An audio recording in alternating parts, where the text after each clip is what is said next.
नमस्कार विद्यार्थी मित्रों, आज हम कक्षा 5 में इकाई 13 स्वच्छता इस इकाई के स्वाध्याय के प्रश्नों को हल करेंगे। यहाँ पर पहला प्रश्न है, अजय के मोहल्ले में मोहन ने क्या देखा?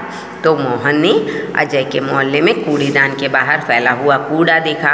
आसपास उस कूड़े के भिनक रही मक्खियाँ देखी और उसने यह भी देखा कि चारों ओर बहुत ही गंदगी फैली हुई है। मोहल्ले में गंदगी क्यों फैली हुई थी? तो इसके उत्तर में हम लिख सकते हैं कि लोग कूड़ेदान में कूड़ा न डालकर सड़क पर ही डाल देते थे और सफाई की चिंता भी नहीं करते थे, इसीलिए मोहल्ले में गंदगी फैली हुई थी। तीसरा प्रश्न है, अध्यापक बच्चों को अजय के मोहल्ले में क्यों ले गए? तो इसके उत्तर में हम लिखेंगे कि अध्यापक बच्चों को अजय के मोहल्ले में ले गए क्योंकि वहाँ पर गंदगी फैली हुई थी। अध्यापक उसे बच्चों के द्वारा साफ करवाना चाहते थे। वे लोगों को समझाना चाहते थे कि कूड़ा कूड़ेदान में ही डालें क्योंकि गंदगी से रोग फैलते हैं। तो इस तरह अध्यापक बच्चों के माध्यम से मोहल्ले के लोगों को सफाई का महत्व सिखाना चाहते थे। अगला प्रश्न है कि हम नगर पालिका की मदद कैसे कर सकते हैं? तो हम कूड़ा कूड़ेदान में ही डालकर या अपने मोहल्ले की सफाई खुद करके नगर पालिका की मदद कर सकते हैं। हमें अपना घर अपना मोहल्ला क्यों साफ़ रखना चाहिए?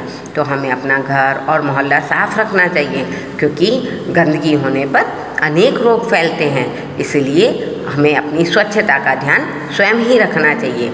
यहाँ पर अगला प्रश्न है कि नीचे विशेषण के शब्द दिए गए हैं जिन्हें हमें वाक्य में प्रयोग करना है। तो पहला शब्द है सुंदर, बाग में सुंदर फूल खिले हैं। दूसरा शब्द है अच्छा, विपुल अच्छा लड़का है। कोमल, बगीचे में कोमल घास है। लाल, सुरेखा ने लाल साड़ी पहनी है। सफ़ेद, मैदान में सफ़ेद गाय चरती है। तो इस प्रकार हमने विशेषणों का वाक्य में प्रयोग किया है। अब यहाँ हमें प्रश्न 3 कह रहा है कि अंगों को उनके काम से मिलाइए। तो मित्रों, हमें शरीर के अलग अलग अंग दिए गए हैं ईश्वर द्वारा और इन अलग अलग अंगों के द्वारा हम अलग अलग काम कर सकते हैं। तो कौन से अंग से हमें क्या काम होता है वह हमें मिलान करके लिखना है। कान से हम गाना सुनते हैं, आँख से हम फिल्म देखते हैं, नाक से हम फूल सूंघते हैं, पैर से हम चलते हैं, हाथों से हम बल्ला घुमाते हैं, दांतों से खाना चबाते हैं और मुंह से गाना गाते हैं। तो इस तरह हम अपने अपने शरीर के सभी अंगों का कुछ ना कुछ उपयोग करते ही रहते हैं। तो इस तरह हमने इस मिलान को कंप्लीट कर दिया है। अगला प्रश्न है कि सही मिलान जो हमने किया उसे अब हमें वाक्य में लिखना है और उसमें जो क्रिया शब्द है, क्रिया शब्द को रेखांकित करना है। मित्रों, पहले हम क्रिया शब्द को समझते हैं। क्रिया शब्द यानी जो भी काम हो रहा है, यानी जो काम किया जा रहा है या हो रहा है उसे क्रिया कहते हैं। जैसे हंसना, गाना, खेलना, कूदना, रोना, भागना, ये सभी क्रिया शब्द कहलाते हैं। तो हम कान से गाना सुनते हैं, तो सुनते हैं ये शब्द क्रिया शब्द है। हम आँख से फिल्म देखते हैं, तो देखते हैं ये क्रिया शब्द है। हम नाक से फूल सूंघते हैं, यहाँ पर सूंघते हैं क्रिया शब्द है। हम पैर से चलते हैं, तो चलते हैं यह एक क्रिया शब्द है। हम हाथों से बल्ला घुमाते हैं, यह एक क्रिया शब्द है। हम दांतों से खाना चबाते हैं, यह भी एक चबाते हैं क्रिया शब्द है। हम मुंह से गाना गाते हैं, तो गाते हैं क्रिया शब्द है। यहाँ पर हमें एक दृश्य दिया गया है, हमें इसका वर्णन करना है। देखिए, आपको नज़र आ रहा होगा कि सभी चारों ओर दिए जल रहे हैं और बच्चे फुलझड़ियाँ छुटा रहे हैं, कुछ बच्चे मिठाई खा रहे हैं और माता उन्हें खुशी खुशी देख रही है। तो यह दीपावली का दृश्य है। दीपावली आश्विन महीने की अमावस के दिन मनाई जाती है। यह दियों का त्यौहार है और घर में दीपकों से सजाया गया है। एक लड़का कुछ पटाखे लेकर बैठा है, एक लड़का पटाखे लिए जा रहा है, दूसरी ओर भाई बहन दोनों मिठाई खा रहे हैं। माँ खिड़की से झांक कर देख रही है, सभी लोग खुश नज़र आ रहे हैं। तो इस प्रकार से हमने इस चित्र का यानी इस चित्र में दीपावली का जो दृश्य है उसका हमने वर्णन किया है। अब अगला प्रश्न है कि निम्नलिखित विषयों पर चर्चा करके लिखिए। मेरा गांव मेरी दिनचर्या। तो पहला है मेरा गांव। मेरे गांव का नाम जनकपुर है। मेरा गांव छोटा है, इसमें बस्ती भी करीब 700 लोगों की ही है। मेरे गांव में अनेक जाति धर्म के और अलग अलग व्यवसाय वाले लोग रहते हैं।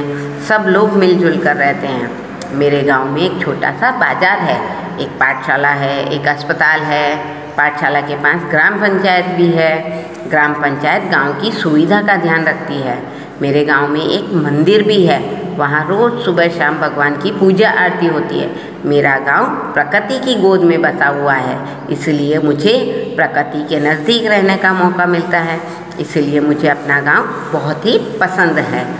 अब अगला विषय है मेरी दिनचर्या। तो यहाँ पर दिनचर्या यानी जो हम सुबह से लेकर शाम तक जो कार्य करते हैं रात के सोने तक, उसे दिनचर्या कहा जाता है। तो यहाँ पर दिनचर्या के बारे में बताया कि सुबह से शाम तक हमने क्या किया। मैं रोज़ सुबह जल्दी उठ जाता हूँ। दातुन कुल्ला कर मैं अपने मित्र के साथ खुली हवा में टहलने जाता हूँ। तो रोज़ाना हम सुबह जल्दी उठकर अपने मित्रों के साथ बाग बगीचे में टहलने जाते हैं। घर वापस आने के बाद मैं नहा धोकर तैयार हो जाता हूँ। उसके बाद मैं पढ़ने बैठ जाता हूँ। मित्रों, सुबह सुबह पढ़ने से मन में ताजगी रहती है और सुबह सुबह का पढ़ा हुआ हमेशा याद रह जाता है, इसलिए हमेशा पढ़ाई सुबह ही होनी चाहिए। बाद में पढ़ने बैठता हूँ। 10 बजते ही मेरी माँ मुझे भोजन के लिए बुलाती है। भोजन करके मैं पाठशाला जाता हूँ। मैं रोज़ ठीक समय पर पाठशाला पहुँच जाता हूँ। मैं पाठशाला में ध्यान लगाकर पढ़ता हूँ। पाठशाला में 2 बजे आधे घंटे की छुट्टी होती है। इस छुट्टी में मैं नाश्ता करता हूँ। शाम को 5 बजे पाठशाला की छुट्टी हो जाती है। पाठशाला से मैं सीधे घर लौट आता हूँ। जलपान कर मैं मित्रों के साथ खेलने जाता हूँ। सूरज डूबने से पहले मैं घर लौट आता हूँ, फिर भोजन करता हूँ। भोजन के बाद मैं रात को फिर 10 बजे तक पढ़ाई करता हूँ। कुछ समय दूरदर्शन के कार्यक्रम देखता हूँ, फिर दूध पीकर सोने जाता हूँ। सोने से पहले मैं भगवान का स्मरण करता हूँ और सबको शुभ रात्रि कहता हूँ। तो मित्रों, आज हमने स्वाध्याय के प्रश्न उत्तर अभ्यास किया, पढ़ा और समझा। धन्यवाद।